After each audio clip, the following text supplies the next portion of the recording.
अच्छा किया तुमने याद दिला दिया, थैंक यू। अब सुनो बच्चों, ये जो हमारा मैग्नीट्यूड है ना, इस मैग्नीट्यूड को अगर आप ये देखो, मतलब किसी भी वेक्टर को अगर मुझे एक का डायरेक्शन पता है और उसका मैग्नीट्यूड पता है, कोई वेक्टर का मुझे डायरेक्शन पता हो, है ना, और मैग्नीट्यूड पता हो, तो हम उस वेक्टर को फाइंड कर सकते हैं, है ना। जैसे मैं अगर आपसे कहूं कि एक वेक्टर है, ये 10 न्यूटन का फोर्स है, 10 न्यूटन का फोर्स है, वो एक्स डायरेक्शन में एक्ट हो रहा है, तो लिखो वेक्टर फॉर्म में, है ना। तो आपको लिखने के लिए पहले सोचना पड़ेगा कि सर इसको कैसे रिप्रेजेंट किया जाए। देखो बच्चों, यूनिट वेक्टर, अच्छा कोई भी क्वांटिटी को अगर आप 1 से मल्टीप्लाई कर देते हो तो यूनिट वेक्टर का जरूरत, इसकी जरूरत क्या है, मैं उस चीज को समझाता हूं। फॉर्मूला हम लोग देख लेंगे, फॉर्मूला देख लेंगे, हम लोग न्यूमेरिकल भी कर लेंगे, लेकिन यूनिट वेक्टर की जरूरत क्या है मैं इस चीज को समझाता हूं। सपोज मैंने कहा कि एक मान लो 10 कोई चीज है, 10 केजी है, 10 न्यूटन है, सपोज 10 न्यूटन का फोर्स है, या कोई क्वांटिटी है 10 है ना।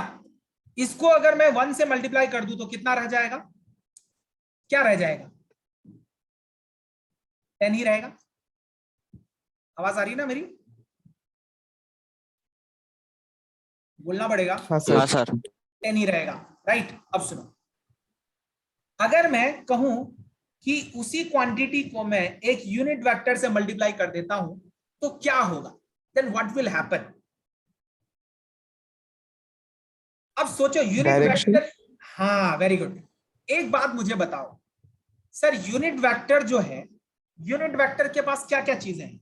यूनिट वेक्टर के पास तो सर मैग्नीट्यूड तो 1 है, उसके पास एक डायरेक्शन है। इट मीन सर किसी भी क्वांटिटी को अगर मैं 1 से मल्टीप्लाई करूंगा तो वो क्वांटिटी तो चेंज नहीं होगी, लेकिन अगर यूनिट वेक्टर से मल्टीप्लाई करता हूं तो वो क्या हो जाएगा, अगर यूनिट वेक्टर से मल्टीप्लाई करता हूं तो सर उसका मैग्नीट्यूड में तो चेंज नहीं आएगा, लेकिन उसको एक डायरेक्शन मिल जाएगा। Are you getting my point, क्या ये बात समझ में आई, क्योंकि यही पॉइंट वो जो है जो इंपॉर्टेंट पॉइंट है। सर यूनिट वेक्टर हम क्यों लिखते हैं और क्या यूज है इसका, तो यूनिट वेक्टर का ओनली इतना यूज है कि किसी भी क्वांटिटी को आप डायरेक्शन प्रोवाइड कर सकते हो without changing the magnitude, right. उसके मैग्नीट्यूड को अगर आप किसी भी वेक्टर से मल्टीप्लाई कर दोगे तो मैग्नीट्यूड चेंज हो जाएगा, हो सकता है उसका डायरेक्शन भी चेंज हो जाए। अगर मैं ऐसा करता हूं कि उस क्वांटिटी को एक यूनिट वेक्टर से मल्टीप्लाई कर देता हूं तो मुझे क्या मिलेगा, सर मैग्नीट्यूड तो उस क्वांटिटी का चेंज नहीं होगा, लेकिन उसको एक डायरेक्शन मिल जाएगा। इसका मतलब unit vector is being used to provide the direction, to provide the direction only. ये सिर्फ और सिर्फ डायरेक्शन प्रोवाइड करने के लिए होता है, राइट। अब सुनो, मान लो मैं एक्स वाई जेड लिख लेता हूं।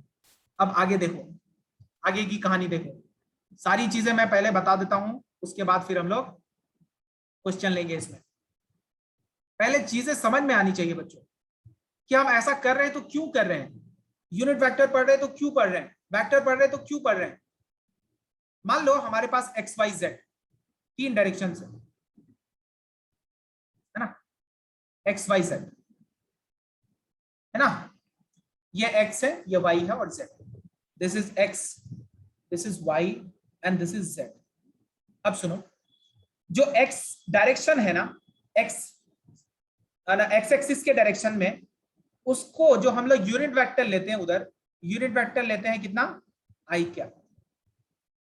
ऑलवेज रिमेंबर, जब भी आई कैप लिखा जाएगा वो मतलब एक्स के डायरेक्शन को दिखा रहा है, एक्स के डायरेक्शन में यूनिट वेक्टर।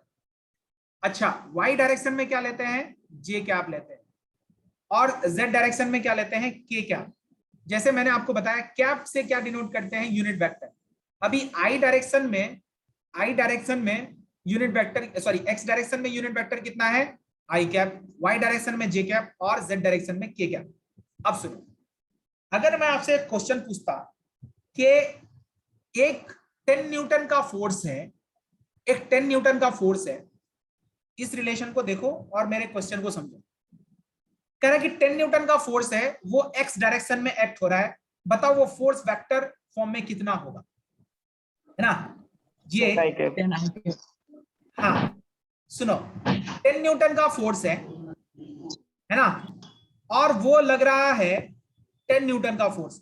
10 न्यूटन मतलब मैग्नीट्यूड बता दिया गया, कह रहा है कि वो आई डायरेक्शन में एक्ट हो रहा है, मतलब एक्स के डायरेक्शन में है, बताओ वो वेक्टर फॉर्म में कितना होगा।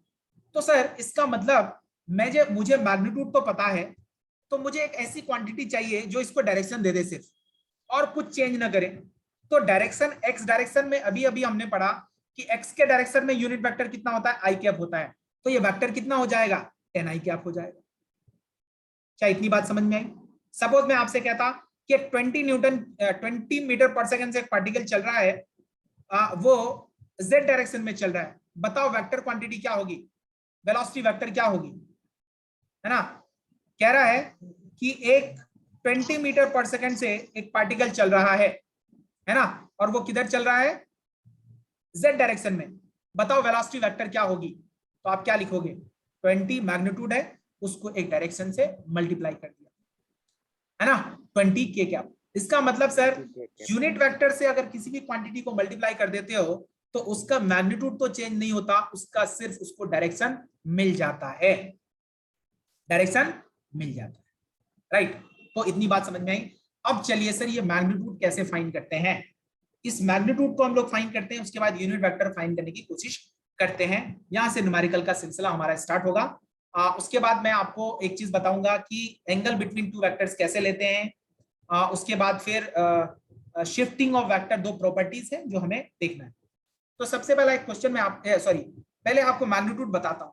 मान लो कि हमारे पास एक वेक्टर है, मान लो एक वेक्टर है ए वेक्टर, यह वेक्टर है मान लो एक्स आई कैप प्लस वाई जे कैप प्लस जेड के कैप।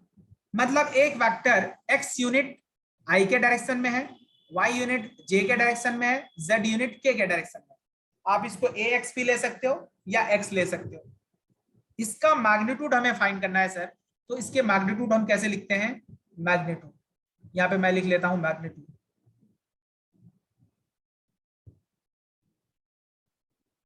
मैग्नीट्यूड तो वेक्टर ए का मैग्नीट्यूड हमारा कितना हो जाएगा, इसका जब मैग्नीट्यूड लिखना होता है बच्चों तो वो कैसे लिखते हैं, X square plus Y square plus Z square, ये है इसका मैग्नीट्यूड। अब आप कहोगे मैथ्स वाले लोग हो, मैथ्स वाले लोग हो, है ना, आप तो कहोगे कि सर ये कहां से लाया, तो मैं इसको बाद में बताऊंगा, लेकिन थोड़ा सा मैं आपको आइडिया देता हूं, 3 वाला नहीं, 3D वाला नहीं, 2D वाला एक बार आइडिया दे देता हूं, आपको आइडिया लग जाएगा। देखो मान लो एक वेक्टर, सपोज हमारे पास कोई वेक्टर है बी वेक्टर, क्या हो गया, मान लो कि कोई वेक्टर हमारे पास एक बी वेक्टर है, बी वेक्टर किधर है, एक एक्स यूनिट मान लो आई के डायरेक्शन में और वाई यूनिट जे के डायरेक्शन में, है ना। कोई वेक्टर ऐसा रखा हुआ है, मान लो ऐसे रखा हुआ है एक वेक्टर बी, ये वेक्टर बी है, या फिर वेक्टर ए मान लो कैपिटल ए, ये वेक्टर है एक्स यूनिट आई के डायरेक्शन में और वाई यूनिट है जे के डायरेक्शन में, है ना। अब मुझे बताओ कि अगर इसकी लेंथ मुझे चाहिए, मैग्नीट्यूड क्या होता है बच्चों, बेसिकली वेक्टर की लेंथ, जो मैंने प्रीवियस स्लाइड में आपको बताया था। अगर इसका मुझे लेंथ फाइंड करना होगा वेक्टर ए का, तो मैं क्या करूंगा, बताओ क्या होगा, यह हाइपोटेनस बन गया, यह हाइपोटेनस है, ये बेस है, और ये क्या है, परपेंडिकुलर, क्या लिखते हो, root over X square plus Y square लिखते हो ना। तो ये जो वेक्टर होता हमारा, ये वेक्टर पता है क्या होता, एक्स आई कैप प्लस वाई जे कैप, ये बेसिकली वेक्टर एडिशन में हम लोग पढ़ेंगे आगे चलकर, लेकिन क्योंकि मैग्नीट्यूड का रिलेशन हमें लिखना था इसलिए मैंने इसको लिख दिया। एक वेक्टर किससे मिलकर बना है, एक्स यूनिट आई के डायरेक्शन में है, वाई यूनिट जे के डायरेक्शन में है, ये इसको हम लोग थीटा कह दो फिलहाल, हालांकि थीटा का फिलहाल कोई यूज नहीं। तो ये है मैग्नीट्यूड, इसका वेक्टर का magnitude, this is it, this is magnitude, right. अब सुनो एक क्वेश्चन लेता हूं मैं, इस क्वेश्चन को पहले बताओ। क्वेश्चन इज कि सपोज हमारे पास एक वेक्टर है, ये वेक्टर है, सपोज ए ही वेक्टर है, ए वेक्टर है, and 3i plus 4j, 3i plus 4j ये वेक्टर है, फाइंड यूनिट वेक्टर अलोंग ए, find unit vector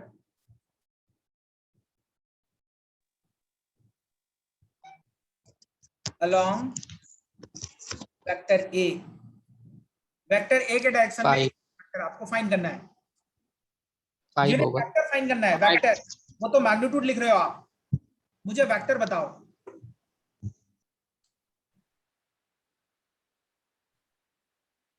unit vector बताना है बच्चों। Sir 3/5 I cap plus 4/5 J cap. Correct, that's correct. अब सुनो, मैंने आपको एक बात बताई थी कि यूनिट वेक्टर का मैं प्रूफ कर कर भी आपको बताऊंगा कि यूनिट वेक्टर का मैग्नीट्यूड कितना होता है। सुनो, इसका सोल्यूशन अगर देखेंगे बच्चों तो सिंपल सी बात है सर, अगर मुझे यूनिट वेक्टर चाहिए तो यूनिट वेक्टर क्या होता है, अभी अभी मैंने आपको एक रिलेशन बताया था। Unit vector is what, vector A divided by A का मॉड, ए का मॉड। तो A vector divided by A का मॉड, तो पहले ए का मॉड निकाल लेते हैं हम लोग। ए का मैग्नीट्यूड अगर लिखोगे बच्चों तो कितना मिलेगा, √3 square plus 4 square and that becomes 5। ये 5 हो गया। ओके, तो और कुछ नहीं बचा। तो sir A cap can be written as A divided by A का मॉड, तो ये कितना है हमारा 3i plus 4j and divided by 5। This is the answer. या फिर आप इसको लिख सकते हो 3/5 I cap plus 4/5 j cap. ये है unit vector, unit vector along A के डायरेक्शन में यूनिट वेक्टर मिल गया। नाउ सर आप मुझे एक बात बताइए, अभी अभी आपने बोला था कि यूनिट वेक्टर का मैग्नीट्यूड 1 होता है, तो एक बार चेक कर देख लेते हैं हम लोग। अगर इस यूनिट वेक्टर का मैग्नीट्यूड अगर हम देखें, ये यूनिट वेक्टर है, इसका भी मॉड अगर देखें तो ये तो दूसरा पार्ट है ना, ये हमारा आंसर यहां तक हो गया, जो क्वेश्चन हमारा था उसका आंसर हो गया। यूनिट वेक्टर का भी मैग्नीट्यूड लिखेंगे तो x के कोफिशिएंट का स्क्वायर प्लस y के कोफिशिएंट मतलब j का कोफिशिएंट दैट इज 4/5 का स्क्वायर। देखो बच्चों ये कितना मिलेगा, 25 divided by 25 that is equal to 1। इसका मतलब ये है यूनिट वेक्टर का जो मैग्नीट्यूड होगा वो ऑलवेज क्या होगा, 1 होगा, ऑलवेज 1 होगा। इसमें सिर्फ और सिर्फ एक डायरेक्शन होगा, जो डायरेक्शन किधर के डायरेक्शन में होगा, वेक्टर उस वेक्टर के डायरेक्शन में होगा जिस वेक्टर को हम फाइंड करना चाहते हैं, जिस वेक्टर जो वेक्टर हमें पता है। ठीक है, एनी डाउट्स यहां तक? किसी को कोई डाउट है बच्चों बताओ, अगर डाउट है तो बताओ। अच्छा, इससे पहले वेक्टर कितने लोगों ने पढ़ रखी थी, थोड़ा बहुत आइडिया लिया था, कितने लोग हैं?